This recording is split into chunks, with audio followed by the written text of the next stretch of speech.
दोस्तों, आज मैं इस वीडियो में बेबी सिटर मूवी के पार्ट 2 के बारे में एक्सप्लेन करने वाला हूं, जो 2020 में रिलीज हुई थी। और अगर आपने इस मूवी के पहले पार्ट की वीडियो नहीं देखी है तो लिंक आपको डिस्क्रिप्शन में मिल जाएगी। तो चलिए दोस्तों, बिना किसी देरी की शुरू करते हैं आज का ये वीडियो।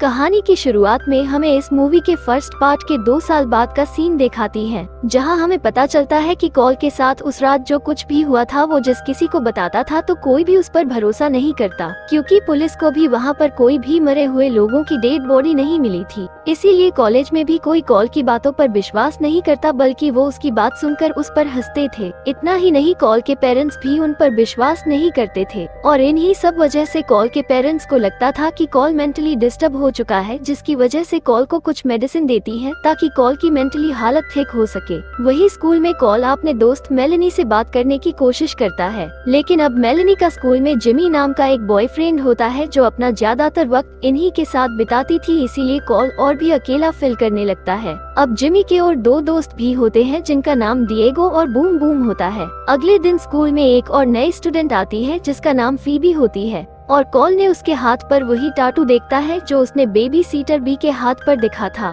इधर कॉल के पेरेंट्स कॉल के उस बात को लेकर काफी टेंशन में होते हैं और उसका एडमिशन साइकेट्रिस्ट स्कूल में करने का फैसला करती हैं। अगले दिन कॉल को अपने घर पर साइकेट्रिस्ट स्कूल का एक टेम्पलेट मिलता है, जिसे देखकर वो समझ जाता है कि उसके पेरेंट्स उसका एडमिशन साइकेट्रिस्ट स्कूल में कराने वाले हैं। इसलिए वो टेम्पलेट को लेकर स्कूल जाता है और मेलेनी को सब कुछ दिखाता है। मेलेनी उसे बताती है कि तुम बिल्कुल ठीक हो, तुम्हें कुछ भी नहीं हुआ है। इसके बाद मेलेनी कॉल को अपने साथ एक हफ्ते के लिए लेक पर चलने के लिए इनवाइट करती है ताकि कॉल का माइंड रिलैक्स हो सके। उधर फीबी को अपने लॉकर से उसके बचपन की एक डॉल और अपने फैमिली केबिन का चाबी और एक नोट मिलता है, जहां पर लिखा होता है आज रात सब खत्म हो जाएगा। उसके बाद अब स्कूल में लंच के लिए बेल बजती है, जहां टीचर कॉल को अपने ऑफिस में आने के लिए कहता है, लेकिन कॉल उनकी बात नहीं सुनता और मेलेनी के साथ लेक पर जाने का फैसला करता है। वही मेलेनी स्कूल में अपने फादर की कार चुरा कर लाई होती है, जिसे देखकर कॉल भी उसके साथ कार में बैठ जाता है। तभी इनके पास मेलेनी के सभी फ्रेंड भी आ जाते हैं, जिसके बाद ये सभी लोग लेक के पास जाने के लिए निकल जाते हैं। लेक पर पहुंचते ही सभी लोग एंजॉय करता है, लेकिन वहां पर कॉल कुछ अनकंफर्टेबल फील कर रहा होता है, इसलिए वो यहाँ से जाने का प्लान करता है। लेकिन मेलेनी उसके पास आकर उसे यहाँ रुकने के लिए कन्विंस कर लेती है। उसी समय कॉल को वहाँ पर फीबी भी दिखाई देती है। दूसरी तरफ कॉल के पेरेंट्स परेशान होकर मेलेनी के घर पहुँचते हैं और मेलेनी के पिता से कॉल के बारे में पूछते हैं। अब मेलेनी के पिता उन्हें बताता है कि कॉल और मेलेनी एक ही साथ हैं। अब काफी रात होने की वजह से ये सभी लेक पार्टी खत्म कर देते हैं और ये सभी लोग एक बोर्ड हाउस पर रुकते हैं, जहाँ पर वो सब मिलकर कुछ गेम खेलने लगते हैं। तभी डिएगो और जिमी कॉल से उस कल्ट ग्रुप यानी कि 2 साल पहले हुए इंसिडेंट के बारे में पूछती है, लेकिन मेलेनी उन सबको मना करती है कि इस बारे में बात मत करो। पर तभी मेलेनी के मुंह से उस डेविल बुक का नाम निकलती है, जिससे सुनकर कॉल शॉक हो जाता है, क्योंकि कॉल ने मेलेनी को उस डेविल बुक के बारे में नहीं बताया था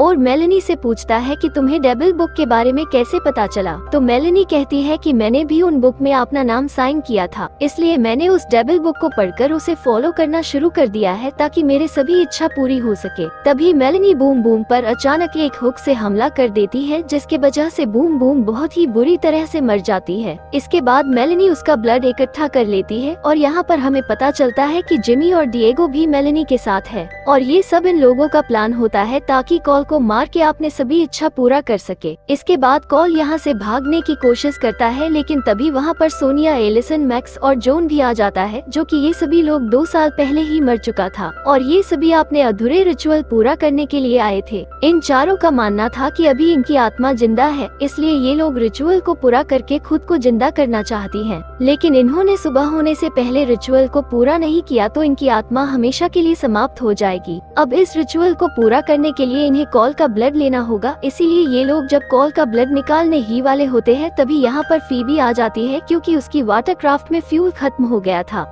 इसलिए वो फ्यूल लेने के लिए यहाँ पर आई होती है। वो जमीन पर जब बूम बूम को देखती है तो उसे लगता है कि ये सारे लोग मिलकर कोई गेम खेल रहे हैं जिसमें मरने की एक्टिंग की जाती हो और उसके बाद फीबी यहाँ से चली जाती है। इसी बीच कॉल को यहाँ से भागने का मौका मिल जाता है और वो भागता हुआ फीबी की वाटर क्राफ्ट पर पहुँच जाता है। उसके बाद कॉल ने उसे यहाँ से भागने के लिए बोलता है और वो दोनों वहाँ से भाग जाती है, लेकिन फीबी को यहाँ पर कुछ समझ में नहीं आता कि कॉल के साथ क्या हो रहा है। तभी मैक्स ने उन पर एक तीर से अटैक कर देता है, जिससे उसकी मोटरक्राफ्ट पर लग जाता है और उनका फ्यूल लीक होने लगता है। कुछ दूर जाने के बाद वो दोनों एक माउंटेन के पास पहुंच जाती है, जहां कॉल फीबी को मेलेनी की कल्ट के बारे में बताता है। इधर मैक्स मेलेनी से उनके वाटरक्राफ्ट से लीक हुए फ्यूल के बारे में बताता है, जिसे सुनकर मेलेनी उस फ्यूल पर आग लगा देती है, जिससे वो फ्यूल जलता हुआ फीबी के क्राफ्ट तक पहुंचता है और उसकी क्राफ्ट भी वहीं पर ब्लास्ट हो जाता है। ये देखकर मेलेनी समझ जाती है कि वो दोनों उसी तरफ गए हैं, इसीलिए अब ये लोग भी कॉल को ढूंढने के लिए उसी तरफ जाने लगती हैं। उधर फीबी कॉल को वहीं छोड़कर मदद मांगने के लिए निकल जाती है और आगे जाने के बाद फीबी को एक आदमी दिखाई देता है जो लेक पर कैंपिंग कर रहा होता है। अब फीबी उसके नजदीक जाकर उससे मदद मांगती है और वो आदमी उसकी मदद करने के लिए मान जाता है। इसके बाद वो आदमी फीबी को अपने साथ बैठाकर उसके साथ छेड़खानी करने लगता है, लेकिन तभी वहाँ पर कॉल आकर फीबी को उससे बचा लेता है। उसके बाद वो दोनों ही उस आदमी के कार में जाकर बैठ जाता है, लेकिन तभी यहाँ पर सोनिया आ जाती है और उस कैंपिंग कर रहे आदमी को जलाकर मार डालती है। फिर वो कॉल की तरफ आगे बढ़ने लगती है, लेकिन कॉल ने गाड़ी आगे पीछे करके सोनिया को कुचल देता है, जिससे वो वहीं पर मर जाती है। लेकिन ये सब के दौरान उनके कार वहीं पर फंस जाती है। तभी यहाँ पर बाकी के लोग भी पहुँचते हैं, जिसे देखकर कॉल और फीबी कार के नीचे छुप जाते हैं। अब ये लोग कॉल और फीबी को खोजने के लिए दो टीम में डिवाइड हो जाते हैं। एक नए कल्टिस के टीम बन जाता है और एक पुराने कल्टिस के। लेकिन तभी कॉल के ऊपर एक सांप चढ़ जाता है और उसी सांप से डिएगो को डराकर यहाँ से भाग जाती हैं। फीबी और कॉल जब भाग रहे होते हैं तभी एलिशन इन दोनों को देख लेती है और उन पर फायरिंग कर दी है, जिसमें से एक गोली पत्थर से टकराकर खुद एलिशन को ही लग जाती है और वो दोनों यहाँ से भाग जाते हैं। आगे भागते भागते ये दोनों एक पहाड़ियों के बीच के पतली सी जगह से गुजरती हैं। एलिशन भी उनका पीछे होती है, लेकिन एलिशन का सिर उन पहाड़ियों के बीच में फंस जाता है और कॉल और फीबी दोनों एलिशन का पैर पकड़कर उसे नीचे खींचते हैं, जिससे एलिशन का सर उसी पहाड़ में फंसकर टूट जाता है और उसकी बॉडी नीचे गिर जाते हैं। इसके बाद यहाँ पर मैक्स आ जाता है और इन दोनों पर हमला करने लगता है, लेकिन ये दोनों किसी तरह एलिशन की बॉडी को अपना कब्र बना लेते हैं और उससे बचकर एक बोर्ड के जरिए यहाँ से भाग जाते हैं। लेकिन मैक्स भी उस बोर्ड से बंधी रस्सी के सहारे दूसरे बोर्ड पर बैठ जाता है और उनके पास आने लगता है। तभी फीबी ने उसके मुंह पर स्प्रे कर देती है और उसे आग लगा देती है, लेकिन मैक्स को कुछ भी नहीं होता। उसके बाद कॉल उससे बोर्ड के नीचे फेन में फंसा देता है, जिसे मैक्स वहीं पर मारा जाता है। ये देखकर डिएगो और जिमी इस रिचुअल को पूरा करने का वादा तोड़ देते हैं और वहाँ से जाने लगते हैं। जैसे ही वो दोनों यहाँ से जा रहे थे तभी अचानक वो दोनों जलकर राख हो जाते हैं, क्योंकि वो शर्त के हिसाब से इस रिचुअल को अधूरे नहीं छोड़ सकते हैं। इधर फीबी कॉल को अपने फैमिली केबिन में ले जाती है और वो दोनों एक प्लान बनाते हैं कि सुबह होने तक ये दोनों यहीं पर छुपे रहेंगे। उसके बाद फीबी कॉल को अपनी लाइफ स्टोरी सुनाती है कि एक दिन उसने अपने फेवरेट रैबिट लेक पर ही छोड़ गई थी, इसलिए वो अपनी बेबी सिटर के साथ उस रैबिट को लेने के लिए लेक पर जा रही थी, जबकि उसके पेरेंट्स वो रैबिट लेकर वापस घर आ रहे होते हैं। तभी रास्ते में फीबी और उनकी पेरेंट्स के गाड़ी एक आपस में टकराकर एक्सीडेंट हो जाते हैं, जिसमें फीबी को छोड़कर सभी लोग मर जाती हैं। ये सुनकर कॉल फीबी को समझाने लगता है और तभी वो फीबी को किस भी कर देते हैं। उधर मेलेनी कॉल के फादर को फोन करके उसे बताती है कि कॉल ने काफी ड्रिंक कर ली है, जिससे उसकी मेंटली हालत काफी बिगड़ चुकी है। ये सुनते ही कॉल के फादर मेलेनी के फादर के साथ वहाँ पर आ जाती हैं। जब वो दोनों मेलेनी के पास पहुँचते हैं तो मेलेनी उन्हें कॉल के बारे में झूठी स्टोरी सुनाती है कि कॉल पागल हो चुका है, इसलिए उसे डॉक्टर के पास ले जाना होगा। दरअसल मेलेनी ये सब इसलिए कर रही थी ताकि कॉल उस केबिन से बाहर आ जाए और सुबह होने से पहले ही मेलेनी उसके ब्लड को पी सके।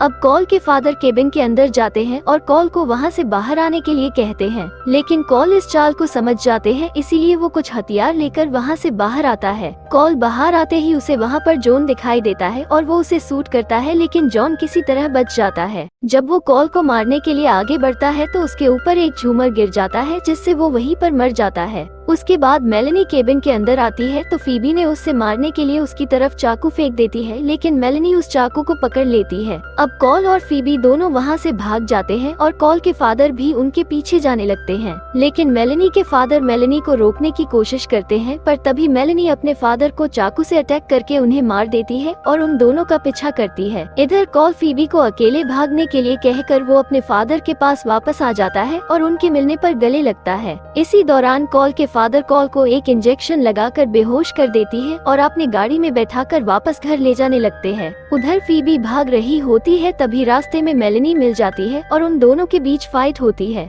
लेकिन फीबी हार जाती है और मेलेनी फीबी को अपने साथ ले जाकर उसे बांध देती है ताकि कॉल उसे बचाने के लिए वहाँ पर आ जाए। इधर कॉल के फादर गाड़ी में फ्यूल डाल रहे होता है, तभी कॉल को होश आ जाता है और वो अपने फादर को वहीं छोड़कर फीबी को बचाने के लिए वापस लेक के पास चला जाता है। फिर कुछ देर बाद कॉल फीबी को बचाने के लिए वहाँ पर पहुँच जाता है और वो मेलेनी से कहता है कि फीबी को छोड़ दो और मेरा ब्लड ले लो। उसके बाद कॉल मेलेनी को ब्लड देने के लिए रेडी हो जाता है क्योंकि फीबी की जान खतरे में होती है। इसके बाद हम बेबी सीटर बी को पानी से बाहर निकलता हुआ देखते हैं, जो 2 साल पहले कॉल का बेबी सीटर थी। बी को देखकर फीबी भी हैरान होती है क्योंकि बी उसकी भी बेबी सीटर रह चुकी थी जो एक्सीडेंट में मारी गई थी। अब इस रिचुअल को पूरा करने के लिए कॉल के बॉडी से ब्लड निकालता है और उसे बूम बूम के ब्लड में मिला देती है, जिससे सारे मरे हुए कॉल्टेस जिंदा होने लग जाते हैं। इसके बाद मेलेनी वो ब्लड उन सभी को देती है। अब बी के अलावा सभी वो ब्लड को पी लेते हैं, लेकिन ब्लड पीने के बाद उनकी विश पूरी होने के वजह वो सभी ब्लड की उल्टियाँ करने लगती है, क्योंकि इस रिचुअल को पूरा करने के लिए इन्हें एक इनोसेंट बच्चे का ब्लड लेना था। पर अब कॉल इनोसेंट नहीं रहा क्योंकि वो फीबी के साथ इंटीमेट हो चुका था, इसीलिए इनका प्लान खराब हो जाता है और वहाँ वो सभी जलकर राख हो जाते हैं। उसके बाद हमें पता चलता है कि ये सारा प्लान बी का था, क्योंकि इस मूवी के फर्स्ट पार्ट में कॉल ने बी को बोला था कि वो उससे बहुत प्यार करता है, लेकिन फिर भी उसने कॉल को धोखा दिया। उसके बाद बी का दिल बदल जाता है और तब से बी ने कॉल का साथ देने लगी ताकि मेलेनी इस रिचुअल को पूरा ना कर सके और ये रिचुअल पूरी तरह नष्ट हो जाए। इसके बाद बी कहती है कि अभी भी एक डेविल जिंदा है और मुझे उसको भी मारना होगा। ये कहते ही वो भी उस ब्लड को पी लेती है। तभी वहाँ पर कॉल के फादर भी वहाँ पर आ जाते हैं और उसने बी को ब्लड पीता हुआ देख लेते हैं, जिसके बाद बी उस ब्लड को पीते ही जलकर राख हो जाती है। अब कॉल के फादर समझ चुके थे कि उनका बेटा कॉल सही थे और वो जो कुछ उनसे बताता था वो सब सच में हुआ था।